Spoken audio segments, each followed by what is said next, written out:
नमस्कार मित्रांनो, MPSC study गुरु या यूट्यूब चॅनलवरती आपलं स्वागत आहे। यापूर्वी आपण पीएसआय पेपर 2 या पेपरसाठी जे की कायदे महत्त्वाचे आहेत म्हणजे आयपीसी असेल, सीआरपीसी असेल, तसेच इतर जे काही कायदे आहेत यांच्यावरही एक भरपूर सारे व्हिडिओ आपण तयार केलेले आहेत। तेही तुम्ही पाहून घेत चला ज्यांनी कोणी पाहिलेलं नाही। तर हा जो काही मी व्हिडिओ बनवणार आहे मित्रांनो, तर हा भारतीय पुरावा कायदा या अधिनियमावर आहे। भारतीय पुरावा कायदा हा 1872 चा आहे मित्रांनो, 1872। त्यामुळे हा जो काही पुरावा कायदा आहे मित्रांनो, म्हणजे जर बघितलं तर आयपीसीचं काम काय, तर कोणत्या गुन्ह्याला किती शिक्षा आहे हे सांगणं म्हणजे आयपीसीचं, आणि त्या गुन्ह्यांची संपरीक्षा कशा पद्धतीने करणं हे सांगणं गुन्हाचं आहे सीआरपीसीचं। आणि पुरावा कायद्याचं काम काय, तर पुरावा कशा पद्धतीने गोळा केला जातो किंवा मग कबुल्या वगैरे कशा पद्धतीने घेतल्या जातात हे कोणता कायदा सांगतो, तर पुरावा कायदा सांगतो। अशा पद्धतीने हे तिन्ही कायदे एकमेकांना रिलेटेड आहेत मित्रांनो। त्यामुळे हा जो काही कायदा आहे हाही आपल्याला परीक्षेला ठेवण्यामागे आयोगाचा एक महत्त्वाचा उद्देश आहे। त्यामुळे हाही कायदा आपण आज करून घेऊया। तर जास्त वेळ न घालवता आपण भारतीय पुरावा कायदा अधिनियम 1872 हा पाहून घेऊया। तर मित्रांनो, भाग 1 म्हणजे प्रकरण 1 जर बघितलं प्रारंभिक आहे आणि भाग 1 तथ्यांची संबद्धता आणि प्रकरण 1 प्रारंभिक। आता यातील काही कलम महत्त्वाचे आहेत तेही आपण पाहून घेऊया। कलम 1 संक्षिप्त नाव, विस्तार व प्रारंभ, कलम 1। आणि कलम 2 कॅन्सल करण्यात आलेला आहे। आता कलम 1 जर बघितलं मित्रांनो, पुराव्याची व्याप्ती किती आहे आणि हा कायदा कधी अंमलबजावणी झाली, तर अंमलबजावणी म्हणजे भारतीय पुरावा कायद्याची अंमलबजावणी 1 सप्टेंबर 1872 रोजी भारतीय पुरावा कायद्याची अंमलबजावणी झालेली आहे मित्रांनो। 1 सप्टेंबर 1872 रोजी भारतीय पुरावा कायद्याची अंमलबजावणी झालेली आहे। आणि जर कलम 2 बघितलं मित्रांनो, आता पुरावा कायदा मग कोणकोणत्या ह्यांना लागतो, म्हणजे पुरावा कायदा कोणत्या कार्यवाहीला लागू होतो, तर दैनंदिन सर्व न्यायालयीन कार्यवाहींना, तसेच सर्व न्यायालयांना म्हणजे फौजदारी असेल अथवा दिवाणी असेल, तसेच सर्वसाधारणपणे लष्करी न्यायालयांना हा लागू होतो। परंतु कसं सर्वसाधारणपणे, संपूर्ण आहे का, नाही, संपूर्ण नाही। आणि पुरावा कायदा कोणत्या कार्यवाहींना लागू होत नाही, तर प्रतिज्ञापत्र अथवा शपथेवर लिहून दिलेला जबाब असेल किंवा लवादापुढील कामकाज असेल, अथवा लष्करी न्यायालय विशेष करून भूदल, नौदल आणि वायुदल या कायद्याच्या आधारे जर कार्य करत असतील तर यांना पुरावा कायदा हा लागू होत नाही। तर पाहून घेऊया मग। आता कलम 3 आहे पुढे, निर्वाचन खंड। प्रत्येक कायद्यामध्ये हे कलम 2 मध्ये व्याख्या दिलेल्या असतात, परंतु या पुरावा कायद्यामध्ये त्यांना निर्वाचन खंड म्हणलेलं आहे आणि यामध्ये व्याख्या त्यांनी दिलेल्या आहेत मित्रांनो। मग त्या व्याख्याही आपण पाहणार आहोत। आता या व्याख्या जर बघितलं त्यापूर्वी आपण आताचीच माहिती थोडीफार बघून घेऊया आणखी एक वेळेस। म्हणजे भारतीय पुरावा कायदा 1872 चा आहे। जम्मू काश्मीर राज्य सोडून हा भारतात लागू होतो, परंतु 31 ऑक्टोबर 2020 नंतर जी की घटना दुरुस्ती झाली, म्हणजे जी की बदल करण्यात आला, म्हणजे जम्मू काश्मीर भारतात एक त्याला केंद्रशासित प्रदेश म्हणून त्याला दर्जा देण्यात आला। त्यामुळे आता पुरावा कायदा संपूर्ण भारतासाठी लागू असेल मित्रांनो। आणि हा कोणत्या कार्यवाहींना लागू आहे, तर दैनंदिन सर्व न्यायालयीन कार्यवाही कोर्टांना, तसेच लष्करी न्यायालयांना सर्वसाधारणपणे, ते आपण पाहिलं। तर पुढे आहे, कोणाला लागू होत नाही, तर प्रतिज्ञापत्र, लवादासमोरील कामकाज आणि लष्करी कायद्याने भरलेले न्यायालय यांना लागू होत नाही। आणि हे जे काही कायदा आहे मित्रांनो 1 सप्टेंबर 1872 ला लागू झालेला आहे, यापूर्वी आपण पाहिलेलं आहे। आता यातील व्याख्या पाहूया। व्याख्या किंवा निर्वाचन खंड त्यांनाच म्हणलेलं आहे। तर पहिली व्याख्या आहे कलम 3.1 1 यामध्ये जर व्याख्या बघितली मित्रांनो, कलम 3.1 कलम 3 निर्वाचन खंड आहे म्हणजे त्यालाच व्याख्या म्हटलेलं आहे. आता व्याख्या जी आहे पहिली व्याख्या आहे मित्रांनो, न्यायालयाची व्याख्या आहे आणि यामध्ये सर्व न्यायाधीश व दंडाधिकारी आणि पुरावा घेण्यास प्राधिकृत व्यक्ती यांचा समावेश होतो. दुसरी व्याख्या आहे तथ्य म्हणजे फॅक्ट असणे, म्हणजे प्रूव्ह असणे किंवा बाब, तथ्य फॅक्ट एखादी बाब, त्यामध्ये अभिप्रेत असते आणि त्यामध्ये मग तथ्य म्हणजे काय, कोणकोणत्या बाबीचा समावेश होतो तर पंच इंद्रियांना समजणारी वस्तू परिस्थिती किंवा वस्तूमधील संबंध, कोणत्याही व्यक्तीला भान होऊ शकणारी मानसिक अवस्था, उदाहरणार्थ एखादा पदार्थ एका ठिकाणी आहे किंवा पाहणे, ऐकणे किंवा शब्द उच्चारणे, ही झाली तथ्याची व्याख्या. म्हणजे तथ्यामध्ये कोणकोणत्या बाबीचा समावेश होतो. तर पुढे आहे संबंध किंवा रिलेव्हंट, लागू किंवा ग्राह्य. एखादे तथ्य दुसऱ्या तथ्याशी संबंधित असेल तेव्हा ते संबंध लागू आहे किंवा ते रिलेव्हंट आहे असे म्हटले जाते. चौथी जी व्याख्या आहे वाद तथ्य किंवा मुद्दा गोष्ट किंवा वाद तथ्य.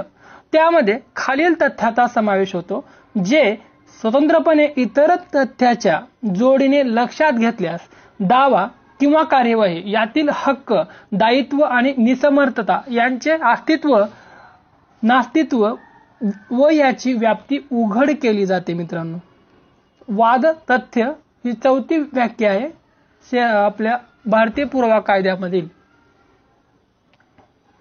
तर पाचवी व्याख्या आहे मित्रांनो, कलम 3.5 मधील पाचवी व्याख्या दस्तऐवजाची आहे. दस्तऐवज कोणत्याही बाबीचा पुरावा म्हणून आकडे असतील, आकृत्या असतील किंवा चिन्हे असतील अशा कोणत्याही पदार्थावर व्यक्त केलेली रेखाटने म्हणजे लिहिलेली बाब किंवा रेखाटलेली माहिती म्हणजे दस्तऐवज आहे ते.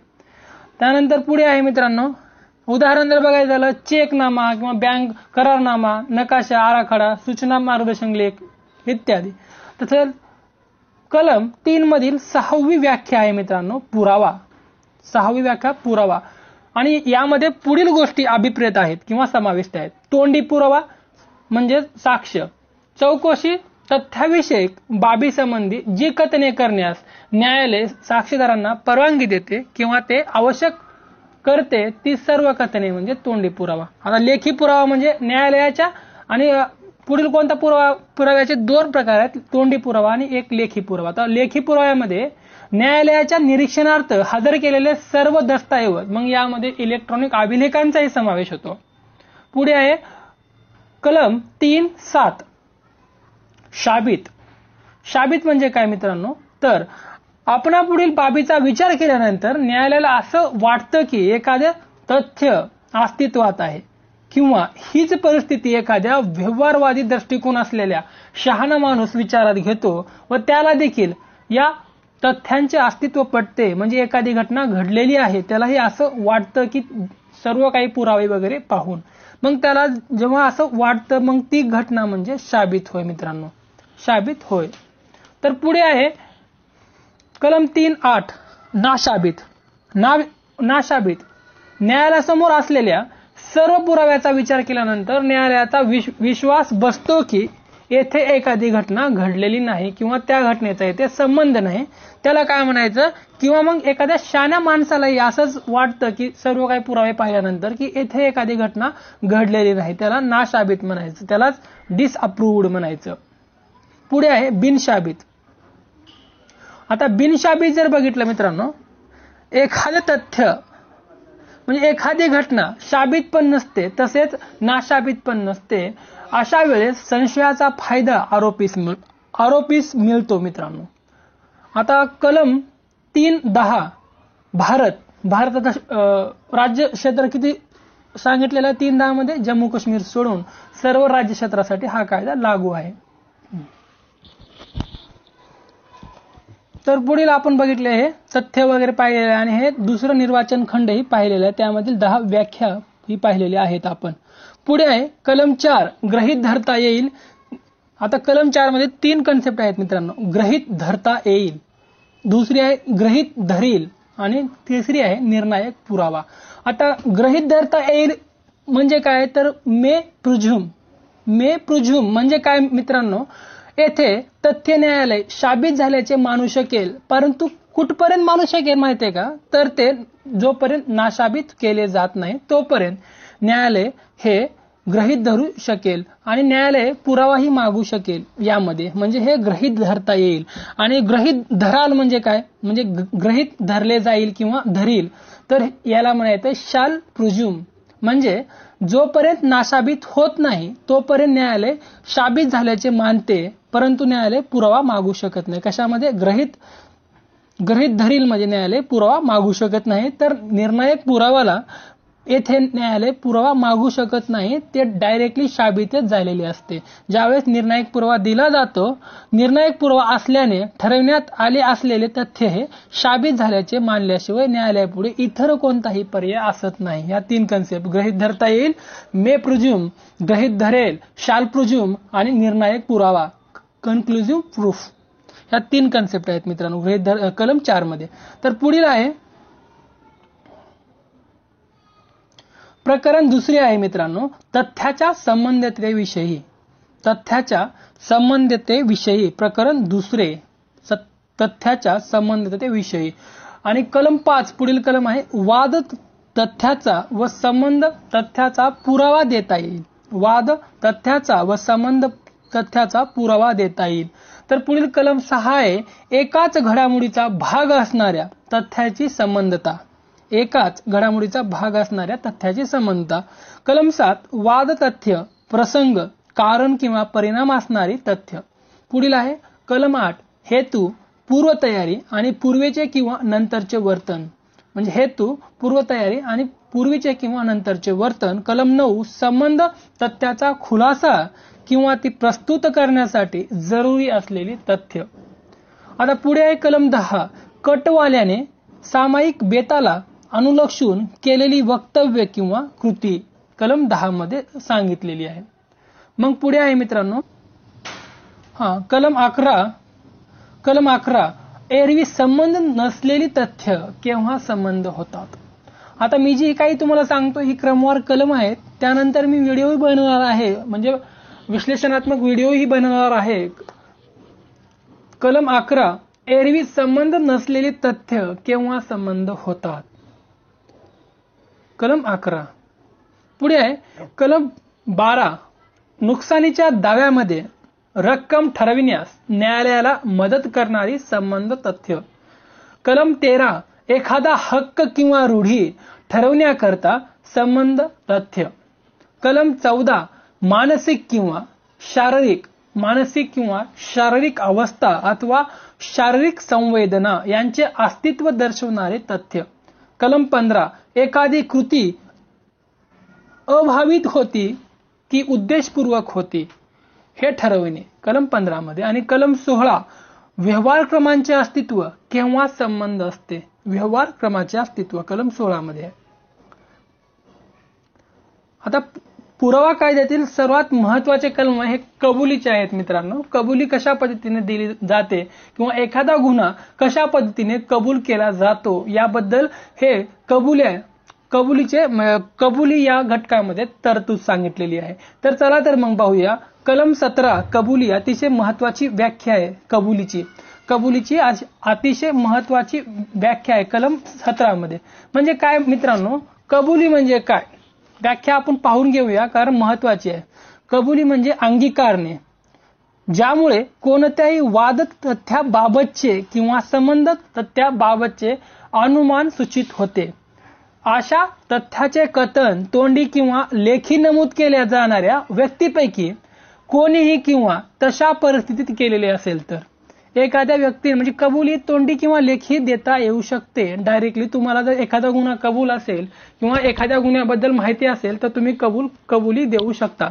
तर पुढे आहे कबुली 18, म्हणजे कलम 18 कबुलीची व्याख्या दिलेली आहे कलम 17 तर कलम 18, कबुली कार्यवाहीतील पक्षकाराची किंवा त्याच्या प्रतिनिधीची किंवा वाद पक्षकाराची प्रतिनिधीच्या भूमिकेतील विषयवस्तू हितसंबंध असलेल्या व्यक्तीची ज्या व्यक्तीकडून हितसंबंध प्राप्त झाला आहे त्या व्यक्तीची कबुली. म्हणजे ही वाद पक्ष म्हणजे काय माहिती आहे का मित्रांनो, दोन पक्ष असतात, वादी आणि प्रतिवादी. वादी पक्ष ज्यानं तक्रार केलेली आहे आणि प्रतिवादी ज्याला त्या तक्रारीवर निर्णय द्यायचा आहे किंवा मग तो आरोपी आहे, अशी दोन पक्ष असतात. म्हणजे ही कबुली कोणाकोणाची आहेत, कार्यवाहीतील पक्षकाराची कबुली किंवा त्याच्या प्रतिनिधीची, वाद पक्षकाराच्या प्रतिनिधीच्या भूमिकेतील कबुली, विषय वस्तू हितसंबंध असलेल्या व्यक्तीची किंवा ज्या व्यक्तीकडून हितसंबंध प्राप्त झालाय त्या व्यक्तीची कबुली. आता हे कन्सेप्ट खूप डीप आहेत मित्रांनो. मी तुम्हाला त्या कन्सेप्टचा एक व्हिडिओही सेंड करणार आहे. मी अपलोड केलेला आहे बघा IPC मधील काही कन्सेप्टचा, तोही तुम्ही पाहून घ्या. आणि तसेच पुरावा कायद्यातील ज्या काही कन्सेप्ट आहेत त्याचाही मी एक व्हिडिओ वेगळा तयार करणार आहे, तेही तुम्ही पाहू शकता. कलम 19, ज्या व्यक्तीचे दाव्यातील पक्षकाराच्या संबंधीतील स्थान साबित केले पाहिजे अशा व्यक्तीने दिलेल्या कबुली. तर कलम 20 आहे मित्रांनो. कलम 20, दाव्यातील पक्षकाराने स्पष्टपणे सूचित केलेल्या व्यक्तीची कबुली. तर कलम 21, कबुली देणाऱ्या व्यक्तीविरुद्ध आणि त्याच्याकडून किंवा त्याच्या वतीने कबुल्यांची साबिती. कलम 22, दस्तऐवजाच्या मजकुराबाबतच्या तोंडी कबुल्या किंवा संबंध असतात. कलम 2 क, कलम 22 क असेल मित्रांनो, ते 22 क इथं प्रिंट मिस्टेक झालेली असेल. इलेक्ट्रॉनिक अभिलेखासंबंधी तोंडी निवेदने किंवा संबंध असतात. इलेक्ट्रॉनिक अभिलेखासंबंधीची तोंडी निवेदने किंवा संबंध असतात. हा मित्रांनो, इथे 22च आहे, ते 22 आहे. 22 क हे एक संख्या त्यातली उडलेली आहे, 2. आणि हे जे काही कलम आहे 17 ऑक्टोबर 2000 ने म्हणजे IT ऍक्ट 2000 ने ते ऍड करण्यात आलेलं आहे. पुढे कलम 23, दिवाणी कामामध्ये कबुल्या किंवा संबंध असतात. कलम 23 मध्ये दिवाणी कामामध्ये. तर कलम 24, फौजदारी कार्यवाहीत प्रबोधन, धमकी किंवा वचन याद्वारे मिळवलेल्या कबुली असंबंध असतात फौजदारी कार्यवाहीमध्ये. तर पुढे आहे कलम 25, पोलीस अधिकाऱ्याकडे दिलेल्या कबुली जबाब साबित करायचा नाही. म्हणजे कलम 25 नुसार काय म्हणते मित्रांनो, पोलीस अधिकाऱ्याकडे दिलेला कबुली जबाब साबित करायचा नाही, कलम 25 नुसार सांगितलेलं आहे.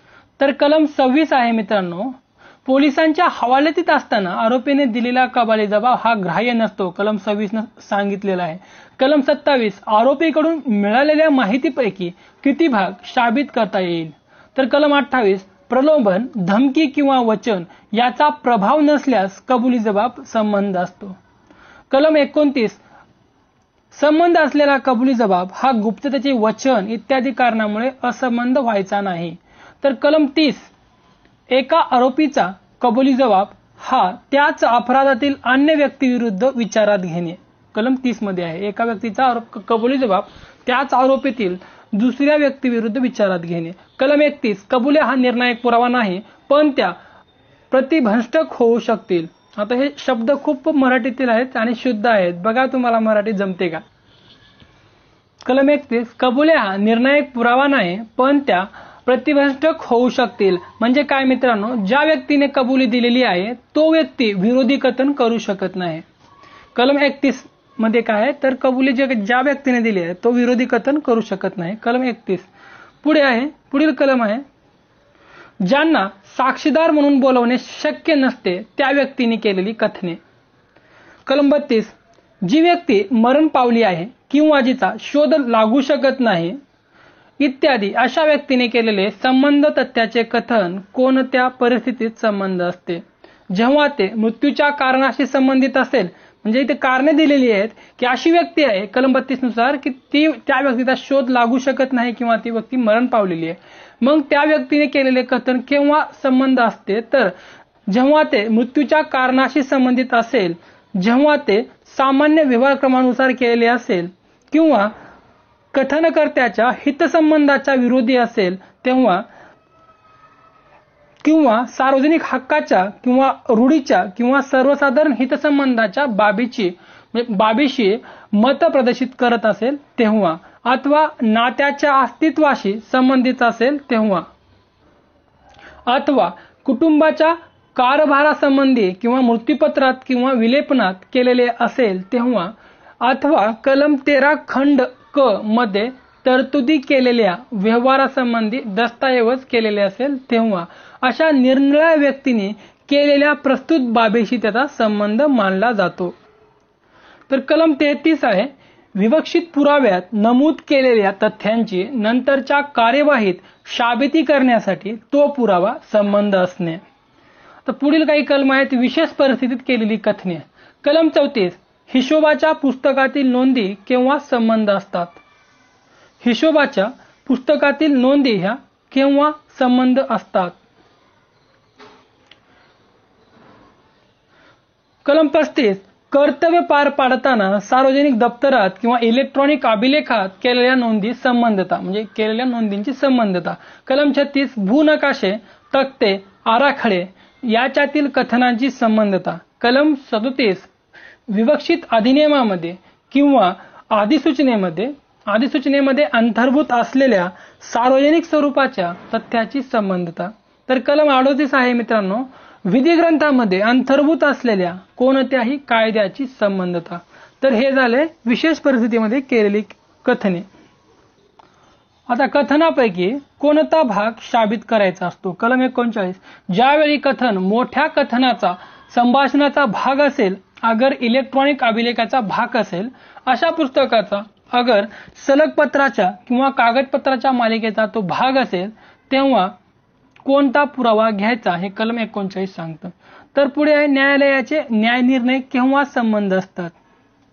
कलम 40, आधीचे न्यायनिर्णय हे दुसऱ्या कार्यवाहीस रोध करण्याच्या दृष्टीने संबंध असतात. कलम 40, आधीचे न्यायनिर्णय हे दुसऱ्या कार्यवाहीत रोध करण्याच्या दृष्टीने संबंध असतात.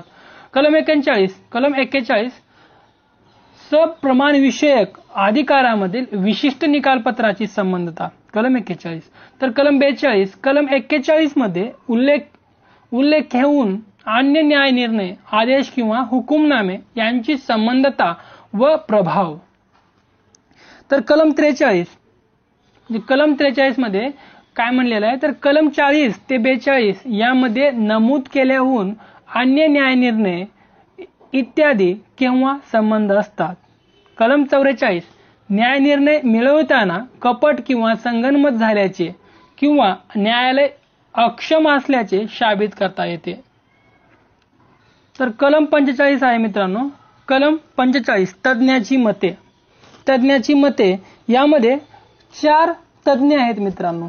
तज्ञाची मते या ह्याच्यामध्ये कलम 45 मध्ये 4 तज्ञाचं मत घेतलं जातं. तर ते कोणकोणते तज्ञ आहेत, तर हस्ताक्षर तज्ञ, अंगुली मुद्रा तज्ञ, शास्त्र किंवा कला शाखेतील तज्ञ आणि परकीय कायद्यातील तज्ञ, असे 4 तज्ञांचा यामध्ये समावेश आहे.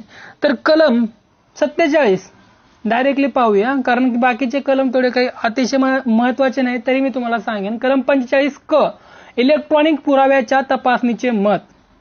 कलम 46, तज्ञाच्या मताशी संबंधित तथ्य. तर कलम 47, हस्ताक्षराबाबतचे मत केव्हा संबंध असते. कलम 47 क, डिजिटल इलेक्ट्रिक सही संदर्भात केव्हा संबंध असते.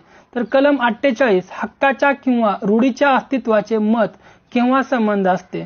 तर 49, परिपाठ, तत्वप्रणाली इत्यादीची मते केव्हा संबंध असतात. कलम 50, नात्याबाबतचे मत केव्हा संबंध असते. तर कलम 51, मतामागील कारणे केव्हा संबंध असतात. तरी संबंध त्रयस्थ व्यक्तीची मते आता पुढे आहे. त्रयस्थ व्यक्तीची मते आपण पाहिलेलं आहे. आता कलम 52 आहे मित्रांनो, कलम 52 आहे, चारित्र्य केव्हा संबंध असते. चारित्र्य आणि केव्हा संबंध असते. कलम 52 मध्ये काय म्हणलेलं आहे मित्रांनो, ज्या वर्तनाचा आरोप केला असेल ते साबित करण्याच्या दृष्टीने दिवाणी कामात चारित्र्य हे असंबंध असते. दिवाणी कामामध्ये चारित्र्याचा काही संबंध नाही मित्रांनो, तो कसाही जरी असला. मात्र फौजदारी काम, कलम 53, फौजदारी कामामध्ये चांगले पूर्वचारित्र्य हे संबंध असू शकते, म्हणजे आहे, संबंध असते फौजदारी कामामध्ये, परंतु दिवाणी कामात चारित्र्याचा काही संबंध नाही. आता कलम 53 क, विशिष्ट प्रकरणामध्ये पूर्व चारित्र्याचा पुरावा किंवा लैंगिक अनुभव संबंध नसणे. म्हणजे याचा अर्थ काय माहित आहे काय मित्रांनो? आता काही कलम आहेत जी की आयपीसी मध्ये, त्यावेळेस व्यक्तीचं चारित्र्य कसं आहे हे महत्वाचं नाही मित्रांनो. जर तो गुन्हा झालेला असेल तर त्या व्यक्तीला, समोरील दोषी व्यक्तीला शिक्षा झालेली पाहिजे. त्यासाठी म्हणजे चारित्र्य किंवा पूर्व लैंगिक अनुभव याचा साक्षी पुराव्याशी संबंध नाही. कलम 53A मध्ये मग ते कोणकोणते अपराध आहेत तर पहा, ते कोणकोणते अपराध आहेत त्यामध्ये पूर्व चारित्र्याचा संबंध किंवा लैंगिक अनुभवाचा संबंध नसतो मित्रांनो. आयपीसीतील कलम 354 ABCD असेल किंवा आयपीसीतील कलम 376 म्हणजे बलात्काराचा वगैरे आरोप असेल, ABCD पुन्हा DA DB आणि E इत्यादी प्रकरणात असा प्रश्न निर्माण होईल तेव्हा पीडित व्यक्तीच्या चारित्र्याचा पुरावा देता येणार नाही मित्रांनो. तसेच अशा व्यक्तीच्या कोणत्या व्यक्तीबरोबर असलेल्या लैंगिक पूर्व अनुभवाचाही साक्षी पुरावा देता येणार नाही आपल्याला. हे 53 क न सांगितलेलं आहे. कलम 54 उत्तरादाखल संबंध असेल तेवढेच खेरीज करून एवढी वाईट पूर्वचारित्र्य संबंध असत नाही. तर पुढे आहे कलम 55 नुकसानीवर ज्यामुळे परिणाम होऊ शकतो असे चारित्र्य. तर भाग 2 प्रकरण 3 आहे मित्रांनो. भाग 2 प्रकरण 3 शाबितीविषयी सांगितलंय की एखादा मुद्दा शाबित कसा करायचा. तर जी शाबित करण्याची आवश्यकता नाही अशी तथ्य मग कोणकोणती आहेत? कलम 56 न्यायिक दखल घेण्याजोगे तथ्य शाबित करायची आवश्यकता नाही. कलम 56 सांगितलेलं आहे. म्हणजे असे तथ्य असतात मित्रांनो, न्यायालय ज्या तथ्याची न्यायिक दखल घेईल असे कोणते तथ्य शाबित करायची आवश्यकता नाही मित्रांनो. म्हणजे कायदे व त्याच्यामधील तरतुदी किंवा राष्ट्राचे राष्ट्रीय निशाण अशा गोष्टी शाबित करायची गरज असते का? तर नाही. तर पुढे आहे कलम 57 न्यायालयाने ज्याची न्यायिक दखल घेतली पाहिजे अशी तथ्य कलम 57 मध्ये सांगितलेली आहेत आणि अशी एकूण 13 तथ्य आहेत मित्रांनो कलम 57 मध्ये. म्हणजे न्यायालयाने दखल घेतली पाहिजे अशी तथ्य किती आहेत? 13 आहेत. तर ते कोणकोणते आहेत? भारताच्या राज्य क्षेत्रातील सर्व कायदे, त्यानंतर युकेच्या पार्लमेंटने संबंध केलेले, तसेच यापुढे संबंध होणारे अधिनियम, तसेच पुढे आहे बघा भूसेना, नौसेना व वायुसेनेची युद्ध नियमावली, तसेच युनायटेड किंगडमच्या म्हणजे इंग्लंडच्या पार्लमेंटच्या, भारतीय संविधान सभेच्या, संसदेच्या आणि एखाद्या प्रांताच्या राज्यात त्या वेळी अंमलात असलेल्या कोणत्याही कायद्याद्वारे प्रस्थापित झालेल्या कोणत्याही विधिमंडळाचा कामकाजक्रम, अशा ज्या काही गोष्टी आहेत मित्रांनो त्या न्यायालयाने त्याची दखल घेतलीच पाहिजे. तर कलम 58 आहे कबूल केलेली तथ्य शाबित करायची आवश्यकता नसते मित्रांनो. जर तुम्ही ते तथ्य कबूल केलीत तर तुम्हाला त्याची शाबित करायची आवश्यकता असत नाही. कलम 58 मध्ये आहे ते. आता प्रकरण 4 आहे मित्रांनो तोंडी पुराव्याविषयी. प्रकरण 4 तोंडी पुराव्याविषयी. तर कलम 59 तोंडी पुराव्याने तथ्यांची शाबिती. तोंडी पुराव्याने तथ्य कशा पद्धतीने शाबित केली जातात कलम 59 मध्ये आहे. तर काय परंतु या तोंडी पुराव्याला 2 अपवाद आहेत. एक आहे दस्तऐवज आणि इलेक्ट्रॉनिक अभिलेख. कारण या 2 गोष्टी तोंडी पुराव्याने शाबित केली जाऊ शकत नाही, त्या प्रत्यक्षात लागतात.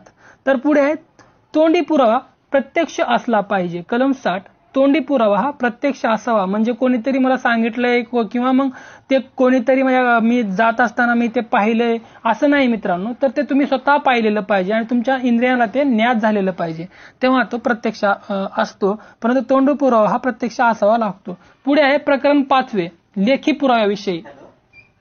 प्रकरण 5 लेखी पुराव्याविषयी. कलम 61 दस्तऐवजातील मजकुराची शाबिती. कलम 61 दस्तऐवजातील मजकुराची शाबिती. मग येथे अव्वल किंवा दुय्यम पुराव्याच्या आधारे ते शाबित करतात. तर कलम 62 आहे अव्वल पुरावा. म्हणजे हा अव्वल पुरावा म्हणजे प्राथमिक पुरावा. प्राथमिक पुरावा म्हणजे खुद्द दस्तऐवजच. अव्वल पुराव्यालाच खुद्द दस्तऐवजच म्हणतात. तर पुढे आहे दुय्यम पुरावा. कलम 63 दुय्यम पुरावा. दुय्यम पुराव्यामध्ये मित्रांनो प्रमाणित केलेल्या प्रती असतील, नकला असतील, तसंच यांत्रिक पद्धतीने प्रती तयार करून शेरा मारणे इत्यादी अशा कलम 63 मध्ये आहे दुय्यम पुरावा. आणि कलम 64 मध्ये अव्वल पुराव्याने दस्तऐवजांची शाबिती. तर कलम 65 आहे दस्तऐवजासंबंधीचा दुय्यम पुरावा देता येईल असे प्रसंग.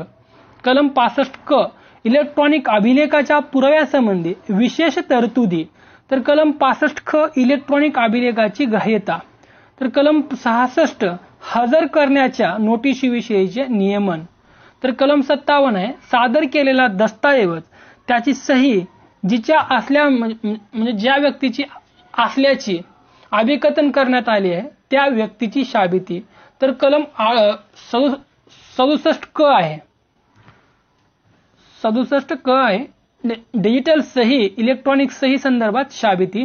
कलम 68 जो दस्तऐवज साक्षांकित करणे कायद्यानुसार आवश्यक केले आहे असे त्याचे निष्पादन शाबित करणे. कलम 59 साक्षांकन करणारा एकही साक्षीदार उपलब्ध होत नसेल तर त्या बाबतची शाबिती. कलम 70 साक्षांकित दस्तऐवजातील पक्षाकडून निष्पादनाची कबुली.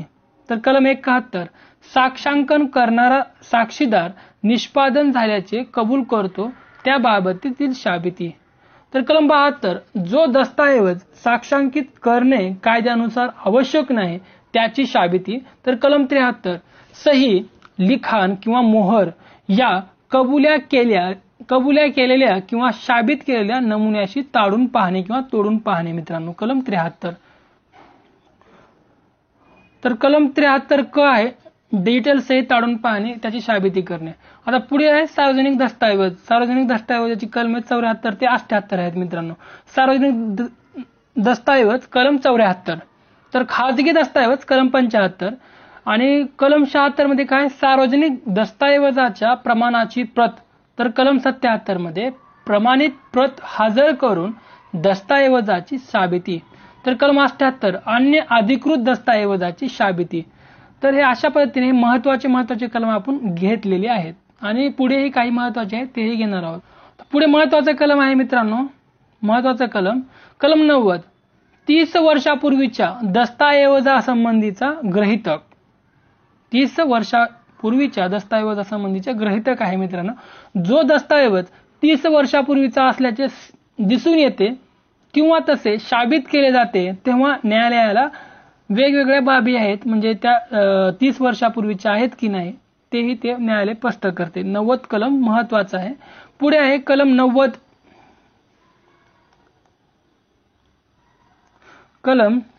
90 क 5 वर्षापूर्वीच्या जुन्या इलेक्ट्रॉनिक अभिलेखासंबंधीचे ग्रहितक आहे मित्रांनो आणि हे 17 ऑक्टोबर 2000 ने ऍड केलेलं आहे. तर हे कलम 90 आणि 90 क 30 वर्ष 90 आणि क म्हणले की 5 वर्ष तेवढ्यावरच प्रश्न आलेले आहेत परीक्षेत. पुढील कलम आहे मित्रांनो शाबितीची जबाबदारी. प्रकरण 7 भाग 3 पुरावा हजर करणे व पुराव्याचे परिणाम. प्रकरण 7 शाबितीची जबाबदारी. हे महत्वाचे कलम आहेत तेवढे मी घेणार आहे. कलम 101 शाबितीची जबाबदारी कोणाची असते. शाबितीची जबाबदारी फिर्यादी किंवा अभियोग पक्षाची असते मित्रांनो लक्षात घ्या.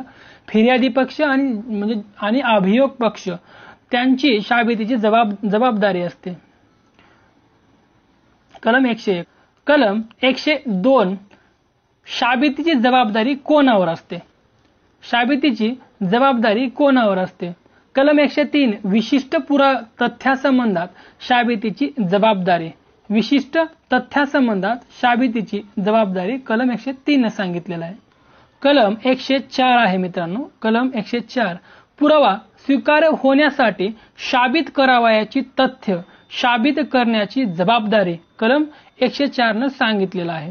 तर कलम 105 न सांगितलेला आहे आरोपीचा खटला अपवादांतर्गत येतो हे दाखवून देणे.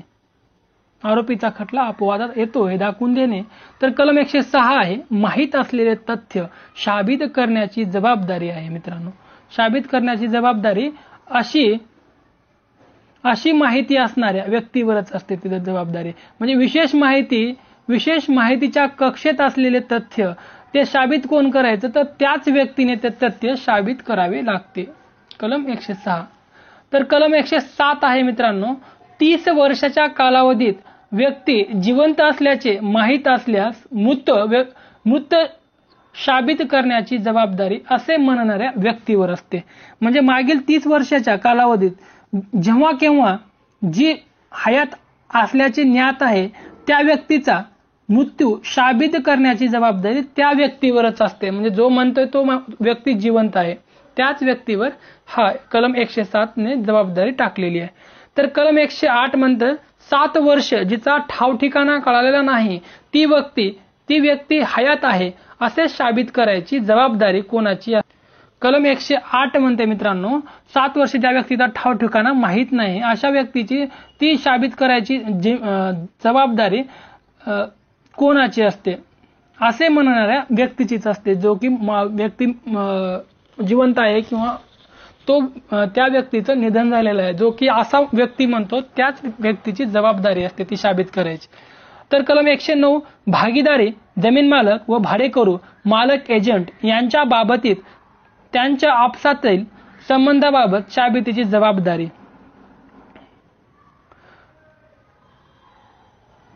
पुढे आहे कलम 110 मालकी संबंधी साबितीची जबाबदारी. तर पुढे आहे कलम 111. कलम 111 जेथे एक पक्ष कर्तव्यापेक्षा विश्वासाच्या नात्याने संबंधित असेल तेथे दोन पक्षातील व्यवहारातील संबंधाची साबिती. कलम 111 क विवक्षित अपराधांचे गृहीतक. कलम 112 वैवाहिक जीवनाच्या काळात जन्म हा अवस्थेचा निर्णय पुरावा. जन्म हा अवस्थेचा निर्णायक पुरावा असतो मित्रांनो 112 मध्ये ते सांगितलेलं आहे. वैवाहिक जीवनाच्या काळात जन्म हा अवस्थेचा निर्णायक पुरावा असतो. आणि अविवाहित असताना 280 दिवसाच्या आत जर एखादं अपत्य जन्मलेलं असेल म्हणजे काय माहित आहे का कोणतीही व्यक्ती ही आपली आई व कोणतेही पुरुष यांच्या विधिग्राह्य वैवाहिक जीवनाच्या काळात किंवा त्या व्यक्तीच्या विच्छेदनानंतर आई अविवाहित राहिलेली असताना 280 दिवसाच्या आत जर एखादी व्यक्ती जन्मली तर ती व्यक्ती त्या पुरुषाचे औरस अपत्य आहे असा निर्णायक पुरावा दिला जातो. म्हणजे जर त्यांचं ही जरी झालं म्हणजे डिवॉर्स जरी झाला आणि 280 दिवसाच्या आत जर एखादी व्यक्ती जन्मली 280 दिवसाच्या आत जन्मली डिवॉर्स होऊ नये तर तो त्या पुरुषाचा वैवाहिक औरस म्हणजे तो त्या पुरुषाचा औरस पुत्र म्हणजे तो त्या पुरुषाचा अपत्य आहे हा निर्णायक पुरावा या कलमामध्ये दिलेला आहे. कलम 13 राज्यक्षेत्र परस्वाधीन केल्याचा निर्णायक पुरावा. कलम 113 मध्ये आहे राज्यक्षेत्र परस्वाधीन केल्याचा निर्णायक पुरावा. पुढे आहे कलम 113 क विवाहित स्त्रीला आत्महत्या करण्यास चिथावणी देण्यासंबंधीचे गृहीतक. हे 1973च्या दुरुस्तीने हे मध्ये ऍड करण्यात आले.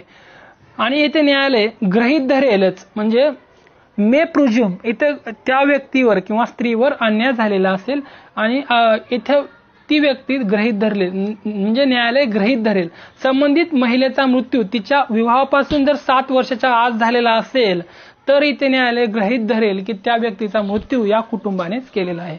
हे कशामध्ये कलम 130 क. तर कलम 113 ख हे दोन्ही कलम अतिशय महत्वाचे आहेत बघा मित्रांनो पुरावा कायद्यातील. कलम 113 ख आणि कलम 113 क. कलम 113 जे काही आहे तर ते 1 मे 1986 ला हे ऍड करण्यात आलेलं आहे. हे कलम विचारलेलंही आहे कलम 113 ख मध्ये. काय म्हणते हे कलम जेव्हा न्यायालयासमोर असा प्रश्न उपस्थित राहतो की एखाद्या व्यक्तीचा किंवा स्त्रीचा हुंडाबळी केला आहे का अशा खटल्यात जर सरकारी पक्षाने खालील गोष्टीची साबिती केल्यावर न्यायालय असे गृहीत धरेल की तो हुंडाबळीच होता. म्हणजे काय विवाहापासून त्या स्त्रीचा जर मृत्यू 7 वर्षाच्या आत अनैसर्गिक मार्गाने झाला असेल किंवा तिच्या मृत्यूपूर्वी त्या महिलेच्या परिवाराकडे हुंड्यासाठी किंवा त्या महिलेची छळवणूक केलेली होती किंवा हुंड्यासाठी मागणी करण्यात आलेली होती जर हे प्रूव्ह झालं तर तो एक हुंडाबळीत होता असे न्यायालय मानतं. कलम 114 न्यायालयात विवक्षित तथ्याचे अस्तित्व गृहीत धरता येईल. कलम 114 क बलात्काराच्या विवक्षित खटल्यामध्ये संमतीच्या अभावाचे गृहीतक, कलम 114 क आहे मित्रांनो. पुढील कलम आहेत मित्रांनो प्रकरण 9 साक्षीदारासंबंधी. मी महत्वाची कलम तेवढं घेत आहे मित्रांनो, कारण प्रत्येक कलम घेणं म्हणजे ते तुमच्याही डोक्याच्या वरून जाण्यासारखं आहे आणि परीक्षेच्या दृष्टीने महत्वाचं नाही. काहीच कलम पुरावा कायद्यातील असतील ते महत्वाचे आहेत आणि परत परत त्याच कलमावर प्रश्न आलेले आहेत. मग जास्त मेहनत म्हणजे जास्त गाढव मेहनत करण्यापेक्षा स्मार्ट वर्क केलेलं कधीही महत्वाचं असेल. प्रकरण 9 साक्षीदारासंबंधी. तर कलम 118 जे आहे कोणाला साक्ष देता येईल. कलम 118 काय म्हणतं, कोणाला साक्ष देता येईल. तर कलम 19 सांगतं शाब्दिक संवादास असमर्थ असलेले साक्षीदार. तर पुढील 120 आहे दिवाणी दाव्यातील पक्षकार व त्याच्या पत्नी किंवा त्याचे पती फौजदारी संपरीक्षेस अधीन असलेल्या व्यक्तीचा पती किंवा त्याची पत्नी. 120 न सांगितलेला आहे. पुढे आहे कलम 121 न्यायाधीश व दंडाधिकारी. कलम 122 वैवाहिक जीवनाच्या काळातील निवेदने. कलम 123 राज्याच्या कारभारासंबंधीचा पुरावा. कलम 124 कार्यवाहीन संपर्क व्यवहार. कलम 125 अपराध घडल्यासंबंधी माहिती. अपराध घडल्यासंबंधीची माहिती ही म्हणजे अपराधाची खबर कोठून मिळाली हे सांगण्यासाठी कोणत्याही दंडाधिकारी व पोलीस अधिकाऱ्यांवर सक्ती केली जाणार नाही. कलम 125 मध्ये आहे. तरी या पुराव्या कायद्यातील अशा काही महत्वाची कलम आहेत. ते कोणाला साक्ष देता येतील कलम 118. कलम 119 शाब्दिक संवादास असमर्थ असलेले साक्षीदार. कलम 20 वगैरे. तसेच पुढील कलम आहे कलम 121. हे आपण पाहिलेलं आहे 121 पासून 125 पर्यंत पाहिलेलं आहे. कलम 126 आहे व्यवसाय क्रमातील निवेदन. कलम 126 व्यवसाय क्रमातील निवेदने. कलम 127 आहे दुभाषी इत्यादींना कलम 126 लागू करणे. कलम 128 स्वेच्छापूर्वक पुरावा दिल्याने अप्रकटनाचा हक्क वर्जिला असे होत नाही. कलम 129 विधी सल्लागाराकडे केलेले गोपनीय निवेदन. कलम 130 आहे मित्रांनो पक्षकार नसलेल्या साक्षीदाराने दस्तऐवज हजर करणे.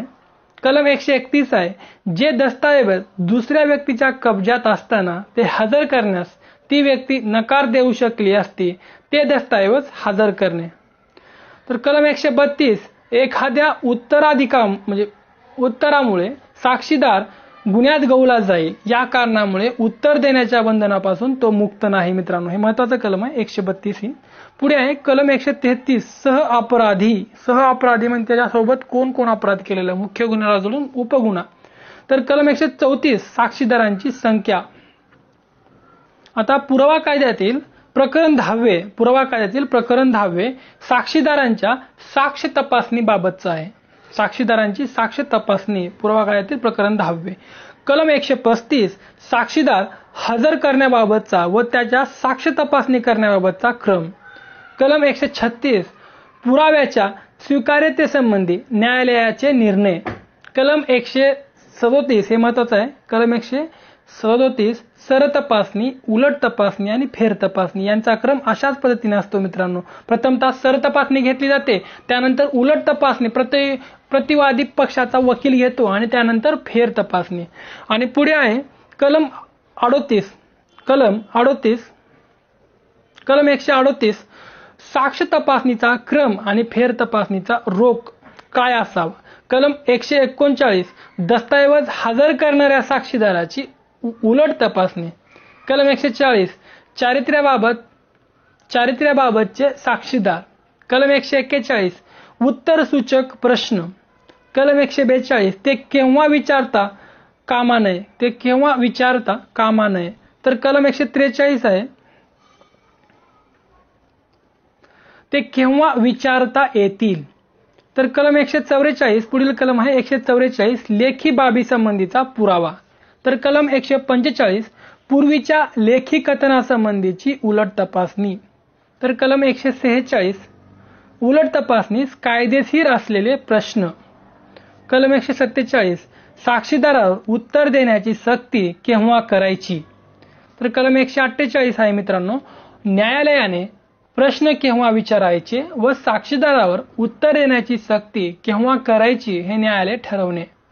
कलम 149 वाजवी अधिकाराशिवाय कलम 148 मधील प्रश्न विचारण्याचा अधिकार नाही.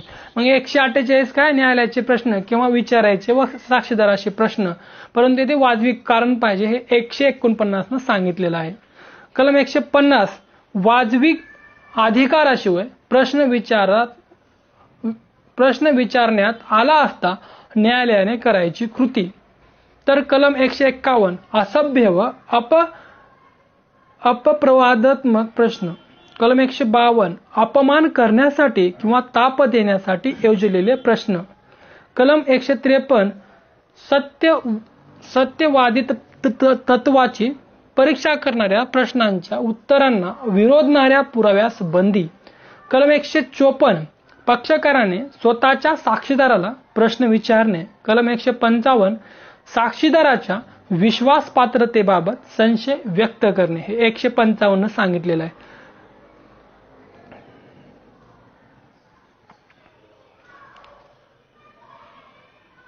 तर पुढील कलम आहे मित्रांनो 156, पुरावा कायद्यातील 156 संबंध तथ्याला पुष्टी मिळवण्याकडे रोख असलेले प्रश्न स्वीकारार्ह.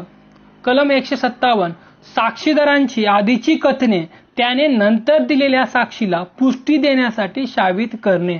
कलम 132 आणि कलम 158 मध्ये सांगितलेलं आहे की कलम 32 किंवा 33 खाली संबंध कथनासंबंधी कोणत्या बाबी शाबित करता येतील. कलम 158. तर कलम 159 मध्ये सांगितलेलं आहे स्मृतीला उजाळा देणे. तर कलम 160 मध्ये सांगितलेलं आहे की कलम 159 मध्ये उल्लेखलेल्या दस्तऐवजात नमूद केलेली तथ्य व त्या तथ्यासंबंधीची साक्ष.